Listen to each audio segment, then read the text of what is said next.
20, 30대 젊은 세대 그리고 우리 어린이들에게도 오염수 기준에 맞다면 마셔도 괜찮다라고 말씀하실 수 있겠습니까?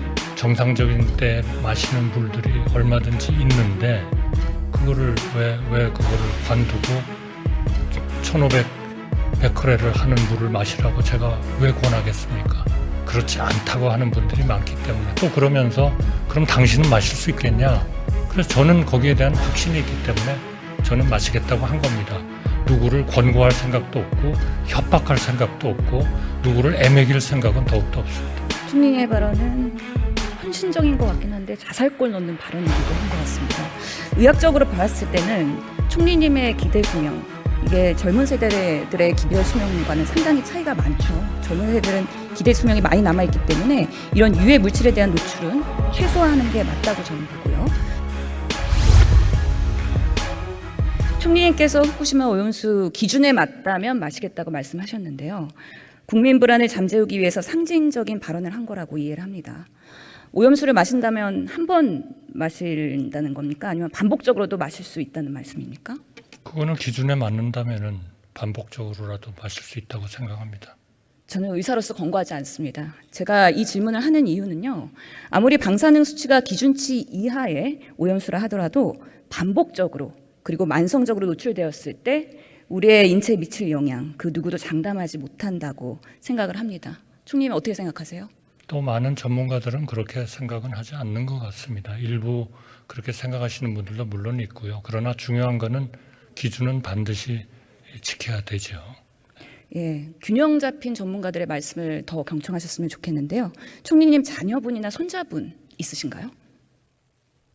제 개인적인 얘기를 해야 할 이유는 없다고 생각합니다. 예, 여쭤보는 이유는 20, 30대 젊은 세대 그리고 우리 어린이들에게도 오염수 기준에 맞다면 마셔도 괜찮다라고 말씀하실 수 있겠습니까? 저는 어느 누구에도 내가 하는 일을 권고하고 싶진 않습니다. 왜 좀 더 우리가 정상적인 때 마시는 물들이 얼마든지 있는데 그거를 왜 그거를 관두고 1,500 베크렐을 하는 물을 마시라고 제가 왜 권하겠습니까? 그거는 하도 여기에 대한 그 안전에 대해서 그렇지 않다고 하는 분들이 많기 때문에 또 그러면서 그럼 당신은 마실 수 있겠냐? 그래서 저는 거기에 대한 확신이 있기 때문에 저는 마시겠다고 한 겁니다.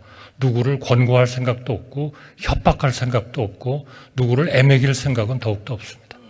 총리의 발언은 헌신적인 것 같긴 한데 자살골 넣는 발언이기도 한 것 같습니다.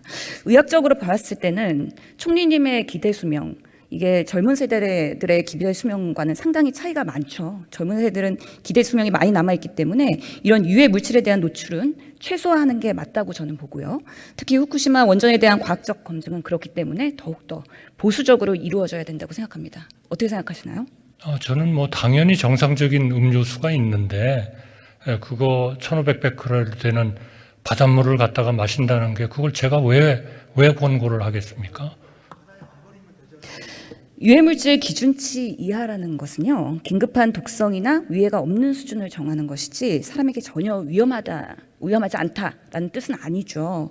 그렇기 때문에 기준치 이하라도 만성 노출로 인해서 우리 아이들에게 나이가 들어 뜻하지 않게 질병에 시달릴 가능성을 배제하지 못하기 때문에 그렇기 때문에 방사능 오염수, 방류에 대해서는 매우 보수적으로 봐야 된다는 말씀 다시 한번 드리고요. 그렇기 때문에 과학적 검증이 중요하다고는 하지만 이 과학적 검증의 한계는 항상 존재합니다. 과거에도 의학적으로 사용했던 살리도마이드 같은 경우에도 신생아 기형아를 발생했고 가습기 살균제, 항공 승무원들의 방사선 노출로 인한 백혈병 발병으로 사망한 사례, 우리가 안전하다고 믿었지만 한참 후에는 문제가 발생한 사례들이 있습니다. 그래서 전문가들이 항상 과학적 연구 결과의 한계점을 동시에 언급을 하는데요. 좀 더 많은 샘플의 장기적 추적이 필요하다고 항상 이야기하는 이유가 과학을 하면 할수록 이에 대해서 겸손하게 되는 이유이기도 합니다. 총리님 이에 대해서 동의하시나요?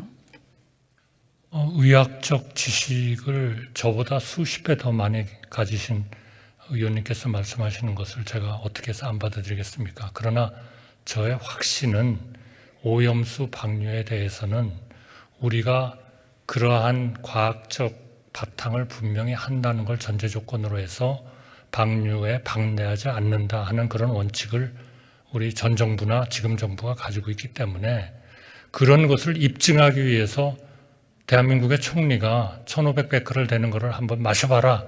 그런 다음에 저는 그는 마실 각오가 돼 있다 하는 말씀을 드린 거 그뿐입니다. 제가 그걸 누구에게 권장할 이유도 없고 더군다나 몇 의원님이 말씀하신 것 같은데 또 어떤 언론에서 얘기한 것 같은데 제가 그걸 가지고 우리 어업인을 협박하려고 하는 그런 엉뚱한 그거야말로 정말 괴담이고 그건 선동이라고 생각합니다. 그럼에도 불구하고 우리 국민들이 많이 불안해하고 계시죠. 그렇기 때문에 국민들과도 솔직하게 투명하게 소통을 하셔야 될 텐데요. 어느 국민의힘 의원께서도 이렇게 말씀하셨습니다. 후쿠시마 오염수에 대한 안정성, 이거에 대한 사실적 기반과 다르게 국민적 불안이 있기 때문에 정부가 국민의 수용성을 높이기 위한 노력 더 해야 된다. 아직은 부족하다라고 지적을 했습니다. 이에 대해서 동의하십니까? 그건 전적으로 동의하고요. 또 그렇게 노력을 하고 있다 하는 말씀을 드리고요. 그거는 이 정부만 지금 하고 있는 게 아니라 전 정부부터도 그거를 제대로 갖추기 위해서 다 전 정부에서 전문가를 IAEA 팀에다가 넣고 또 우리의 기관을 거기에다가 넣고 그리고 시료를 채취한 거를 한국에 가져와 가지고 대한민국에 가져와 가지고 같이 공동으로 조사를 하고 있고 다 그런 거 아니겠습니까? 그건 의원님의 말씀에 과학적인 그런 기반을 더 확실히 하고 그것이 확실히 지켜지도록 정부가 제대로 해야 되고 또 국민들이 걱정하는 그런 일본으로부터의 그 수산물 이것에 대해서는 금지를 계속 유지하고 하는 그런 보완 대책 그리고 수산업계가 어려워졌을 때 거기에 대해서 충분한 우리 지원 대책을 하고 무엇보다도 대한민국의 해역과 우리 해역에서 생산되는 수산물이 안전하도록 계속 검사를 강화하고 이렇게 하겠다는 종합적인 생각을 가지고 있다는 말씀을 드리겠습니다. 최근 국회 선거제도 개혁 관련해서 공론화위원회가 열렸었죠. 어떤 제도? 공론화위원회요. 선거제도 개혁에 관련해서 네네. 이것처럼 후쿠시마 오염수 공론화위원회를 통해서 정부가 사실을 충분히 설명을 하고 수기 과정을 통해서 국민들이 판단하도록 하는 방법 어떻게 생각하십니까? 그거는 공론화위원회가 있건 없건 정부가 그런 여러 이해 당사자들에게 부지런하게 설명하고 또 팩트를 알려드리고 그리고 이것이 가지는 그러한 우리가 해야 할 어떤 전제 조건 같은 것도 말씀드리고 또 그거를 위해서 정부가 어떻게 하고 있는지도 말씀드려야 되고 또 국제적으로 그 국제기구를 중심으로 해서 이런 문제에 대해서 일어나는 여러 가지 기준 같은 것도 투명하게 공개를 해야 되고 그렇게 한다고 생각을 합니다. 예, 모든 판단의 결정은 국민이 하셔야 된다고 생각합니다. 총리님, 후쿠시마 오염수에 대한 문제는 단순히 대한민국만의 문제는 아니죠. 이에 대한 중국의 입장이 어떻습니까? 중국은 반대한다고 알고 있습니다. 대만의 그러나 과연 충분한 그런 연구를 한 기초 위에서 반대를 한다고 하는 것인지는 저희도 좀 더 아마 확인을 좀 해봐야 될 것 같습니다. 그러나 중국도 IAEA에 지금 말씀하신 대로 중국도 우리 11개국의 하나의 나라로서 지금 참여해서 같이 모든 절차를 같이 논의하고 있습니다. 대만의 입장은 뭔가요? 대만도 반대죠. 그리고 마카오도 반대고 그러니까 대개 중국계가 많이 반대하는 것 같습니다. 필리핀의 입장은 뭐죠?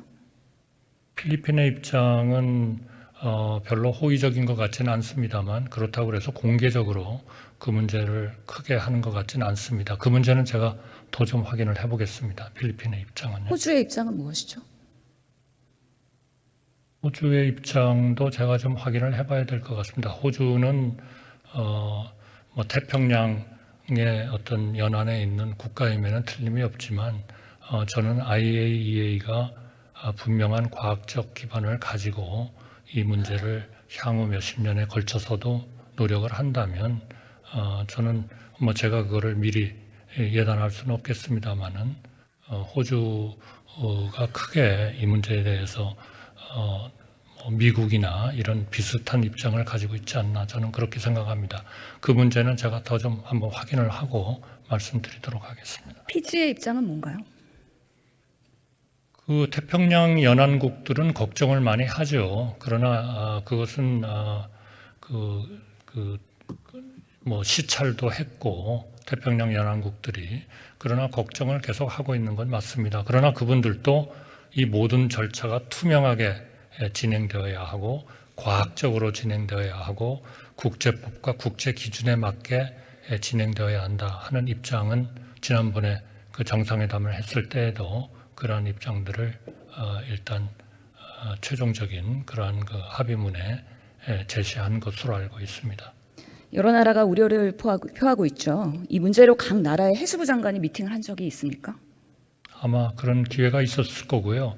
그다음에 국제기구에서 많은 이런 논의들이 있었죠. 외교부 장관들이 미팅을 한 적이 있나요? 외교부 장관들도 아마 만나면 그런 얘기들을 하겠죠. 과학자들이 국제 공동 세미나를 한 적이 있습니까? 뭐 다 기억을 하지는 못합니다만은 당연히 이 오염수의 방류라는 문제가 나오게 됐을 때 전체 그러한 그 국민의 안전을 중요하게 여기는 그런 각 이해 당사자나 국가들이 관심을 안 가진다면 이상한 일이죠. 그러나 최종적으로 어떤 결과에 도달하느냐 하는 것은 역시 과학과 그 과학을 제대로 집행할 수 있느냐 하는 것이 중요한 문제라고 생각합니다. 총리님, 제가 여쭤보는 이유는 윤석열 정부 들어서 이런 장관과의 공동의 노력을 했는지에 대해서 다시 한번 묻고 있는 겁니다. 이 문제는 단순히 한일 양국 간의 문제가 아니라 인류애적인 관점에서요, 다자 간의 공동 협력, 이 외교로 나타나야 된다고 생각을 합니다. 그렇기 때문에 정의용 장관도 그런 입장을 말씀하신 거 아닌가 싶습니다. 지금의 그 시일성을 생각했을 때 윤석열 정부가 더 적극적으로 공동 다자간 외교를 했으면 좋겠다라는 바람으로 질문을 하는 것이고요. 지구 전체를 운동장으로 봤을 때 국익을 같이 하는 국가와 연대하면서 대한민국 국격에 맞는 외교적 대응을 해야 된다고 생각을 하고요. 때로는 압박도 공동 연대를 통해서 하고 협력도 하면서 문제의 실마리를 해결할 수 있을 거라고 생각하는데 총리님 어떻게 생각하세요?